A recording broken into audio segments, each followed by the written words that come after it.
But when I take a nap, really strange things tend to happen to me.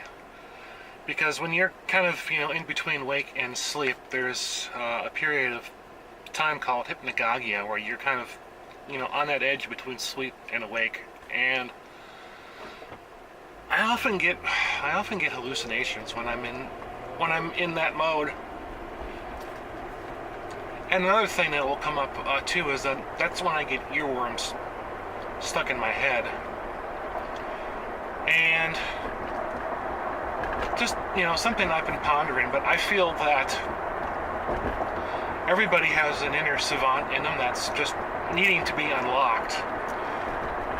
And I've noticed that my inner savant tends to come out when I'm in that state of hypnagogia, because what happens with the earworms is that for whatever reason my brain will hunt through its database of songs that I've listened to, and it'll just pull one up at random. And quite oftentimes I will come upon something that I've not heard in like a really long time. And such was the case last night when I was earworming during my state of hypnagogia. The song that popped in my head was "Who's Crying Now" by Journey from their 1981 album Escape. And even though I've not heard that song in like forever, my brain was able to recall the whole thing from start to finish. And it even started doing weird things like changing out instruments or altering the way that instruments sound. Like, for instance, the second time around when my brain started playing the song again, what it did was it took the piano chords that are at the beginning and it put like it put a filter on them so that they sounded really muffled. But Steve Perry's voice came through loud and clear. And then there was other times where I'll just be creating music on the fly in my brain.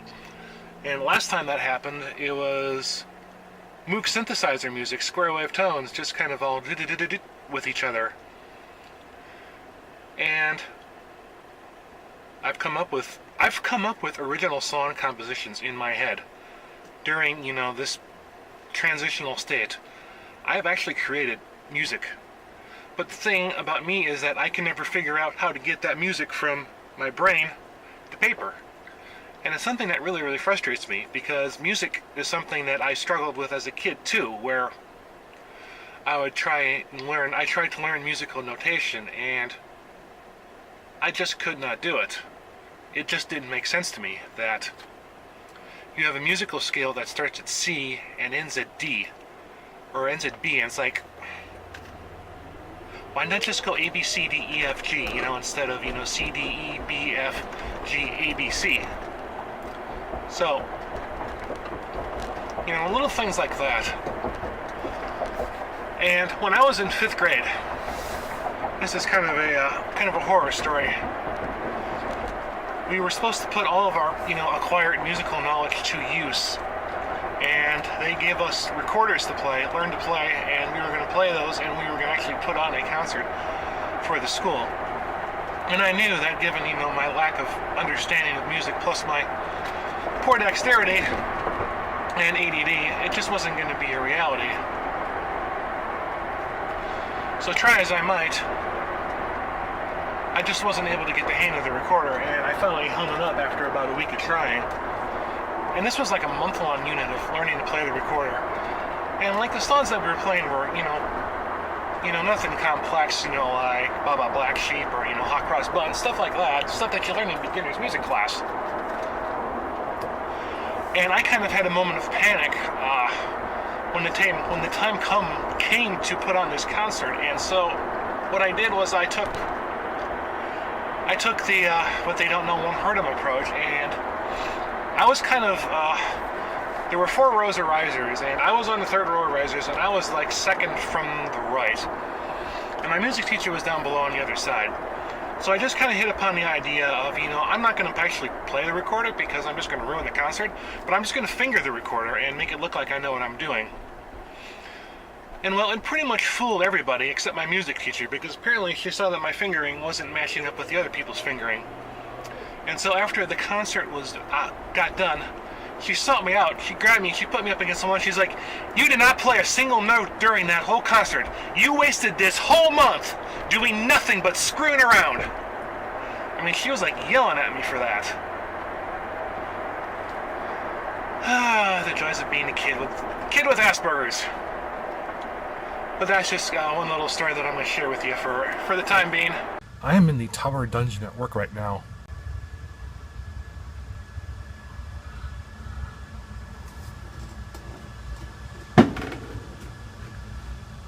All the videotapes you could ever want and then some. I'm way here in the corner because I am looking at 1994 because I need to find Eclipse video from May 10th of that year. Well, looky, I have struck gold going through our tape archives. Eclipse package, May 10th, 1990. So this particular tape is known as Betacam SP.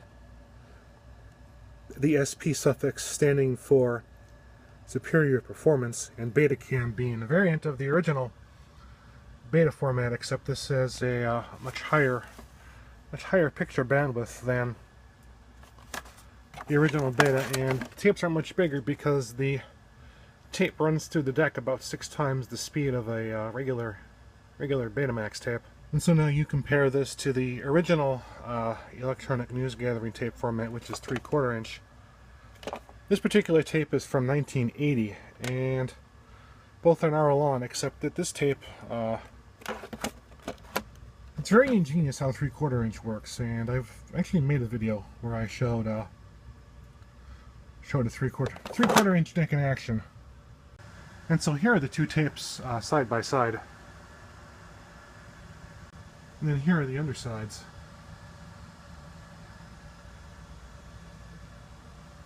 And then there's the side view.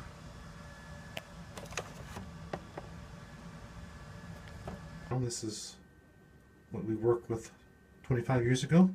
And this is what we work with today. You've all seen this little doodad before. Put the card in and it will read through it. We have an hour and 10 minutes. And then we interconnect. Well, we've got the deck up here, but we interconnect using single BNC cord. The protocol is called SDI, and as a consumer you can't get anything with SDI because SDI is it's purposely limited from consumer use because there are no provisions for digital rights management.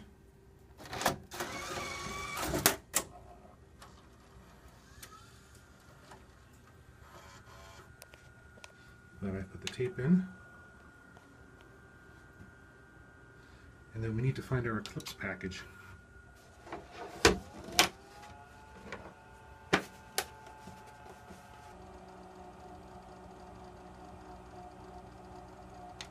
There it is.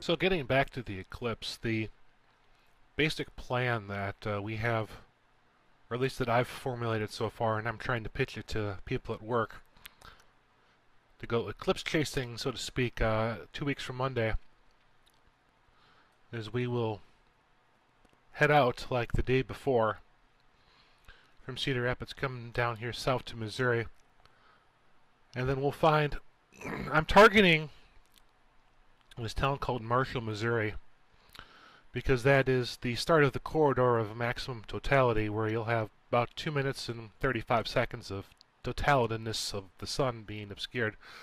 And then depending on how the weather is, we'll either go northeast up to, or northwest up to Kansas City, or southeast down through Columbia, Jefferson City, and maybe all the way over to St. Louis, depending on how the weather's playing out. But it's going to be kind of a tough day because at this point in time I'm sure all the motel rooms are booked up, and I do not know